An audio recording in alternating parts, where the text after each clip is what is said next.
Welcome to HFY Chronicles. At the sum of 1,000 subscribers, I'll post a special series just for you. Subscribe now. They say in the vacuum of space, no one can hear you scream, but they never mention what happens when a human decides to turn the void into their personal playground. I've witnessed things that defy explanation, a single human warrior dancing through the stars, leaving destruction in his wake that would make even the most hardened space pirates tremble. This is the story of how I learned that the most dangerous weapon in the universe isn't a planet killer or a nova bomb, it's a human who's found what makes them truly happy. Humans have a problem. Not always the same way, but they all have it. They are pleasure-seeking creatures. They aren't born knowing what provides pleasure to them, but when they find it, that one thing that makes their neural pathways light up like a supernova, they will gladly die doing it. It's both their greatest strength and their most profound weakness. Take alcohol, for instance, a poison, mildly flammable, somewhat decent solvent. Humans will load their bodies with it because it does something funky to their brains. Not all humans like it, not all humans who do will go overboard, but it's the third leading cause of death among them when the organ that filters it breaks down. Yet they continue, night after night, century after century. The pleasure outweighs the risk in their curious calculus of existence. I am Captain Zeltharian of the interstellar freighter Boundless Horizon. I've commanded this vessel for over 200 cycles, traveling the 17 known sectors of civilized space. In that time, I've transported everything from quantum-locked artifacts to living botanical specimens from worlds whose names most species can't pronounce. But nothing in my extensive career prepared me for having a human aboard my ship. When Interstellar Transport Authority regulations changed to require multi-species crews on all long-haul vessels, I was initially resistant. The stories about humans were concerning. But regulations are regulations, and so I found myself interviewing candidates at the Proxima Centauri station. That's where I met him, Ryker Thorne. I thought I had found a human who liked socializing and architecture. Not the employment manager-style socializing with awkward conversations about productivity metrics, but the "we commandeered the kitchen, get the protein powder" style socializing. The kind that somehow turns a standard meal preparation area into what humans call a party zone, with music pulsing through the ship's communication system and crew members from 7 different species laughing together over shared stories.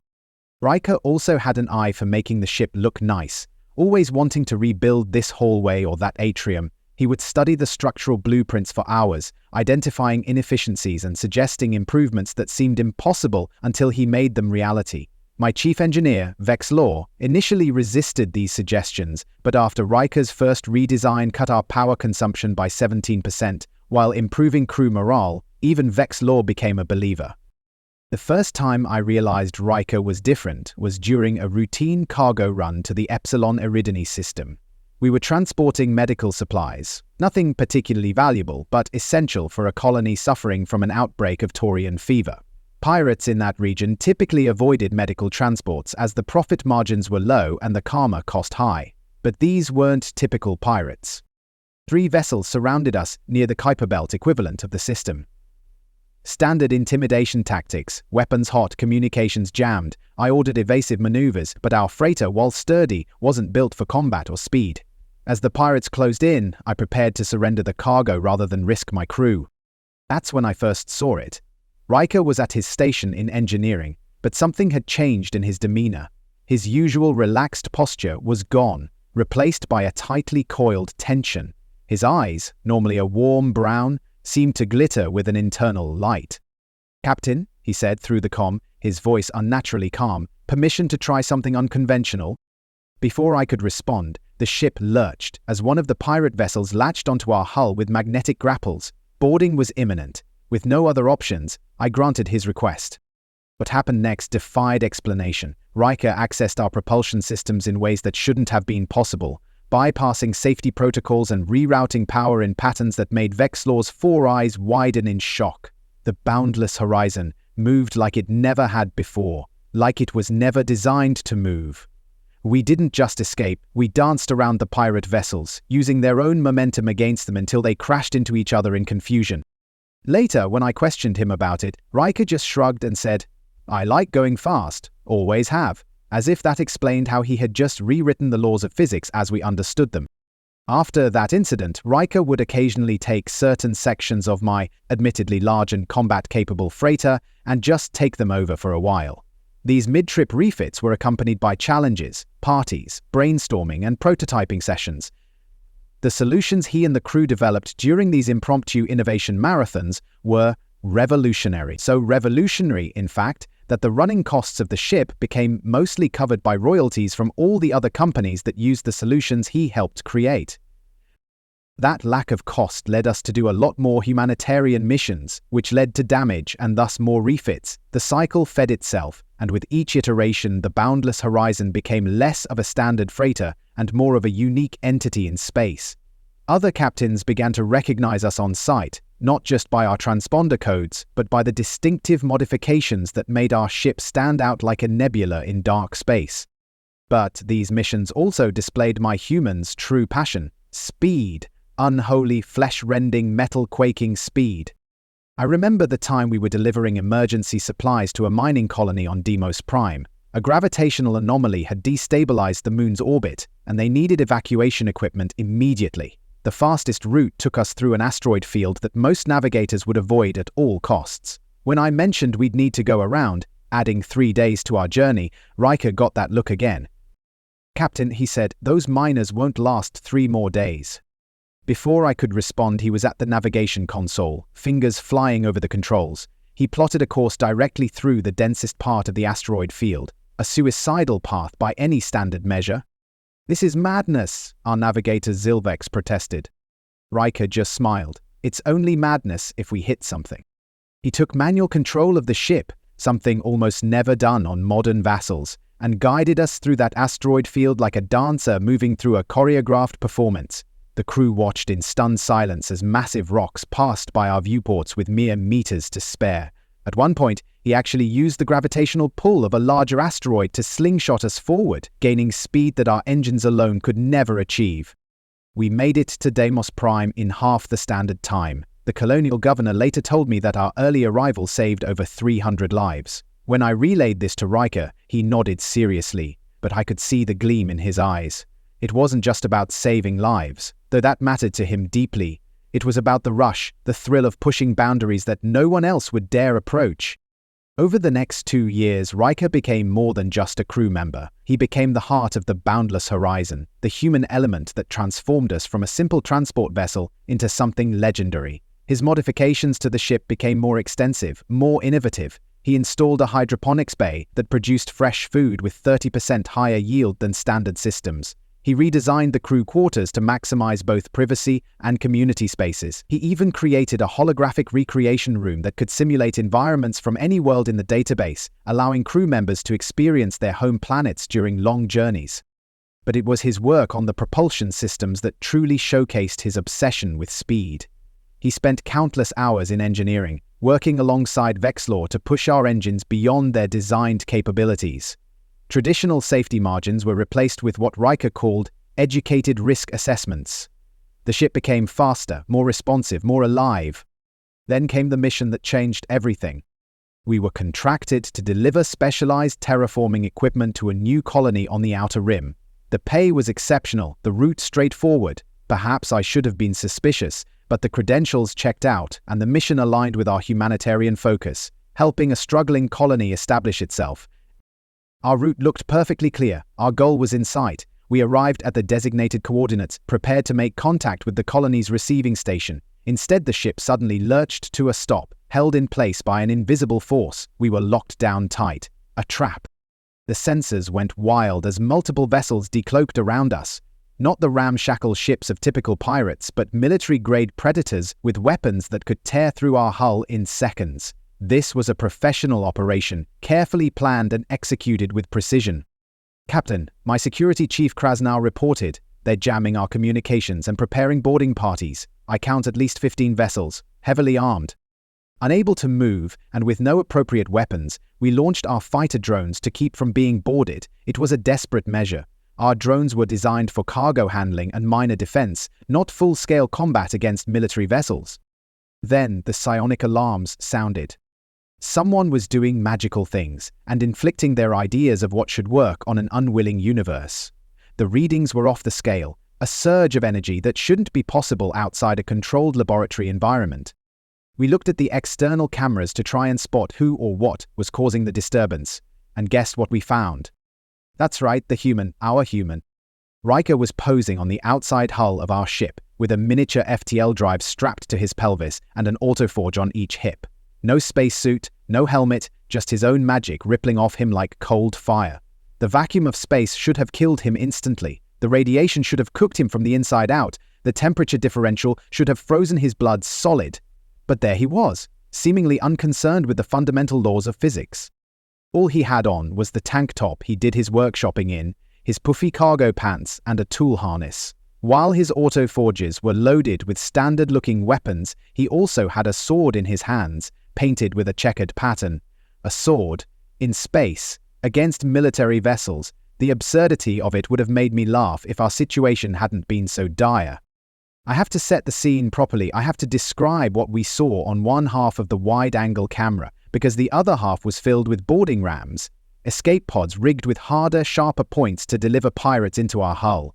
They were launching in waves, dozens of them, each capable of punching through our outer defenses.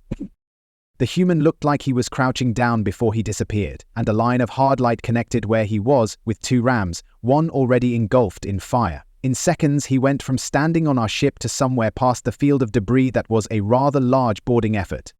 The crew watched in stunned silence as Ryker moved through space like it was nothing more than a slightly resistant medium. He wasn't flying so much as propelling himself with controlled bursts from the miniature FTL drive, using the momentum to slingshot between targets. Each time he reached a boarding pod, he would either collide with it directly, his body somehow surviving impacts that should have pulverized his bones, or slash his sword through something critical, causing the pod to explode or veer off course. Checking back through the data, each pod could hold 6 pirates. There were almost 100 pods total. The mathematics of what we were witnessing were staggering. It took 287 human seconds for our naked interior designer to either cannonball himself into them or slash his sword through something important on each and every one. 4 minutes and 47 seconds to neutralize a force that would have overwhelmed any standard defense system in known space. The main pirate vessels, seeing their boarding parties decimated, began to retreat. But Ryker wasn't finished. He propelled himself toward the largest ship, the one that had generated the field holding us in place. The external cameras caught glimpses of him as he moved, a blur of motion, a streak of light, a human turning himself into a living weapon. When he reached the command vessel, he didn't attack its weapons or engines as might be expected. Instead, he drove his sword directly into what appeared to be their field generator. The energy discharge was visible, even from our position, a pulse of blue-white light that rippled outward. The field holding us collapsed instantly. Then Ryker was back in an airlock, stretching as if he'd just completed a light workout rather than an impossible feat of combat in the vacuum of space.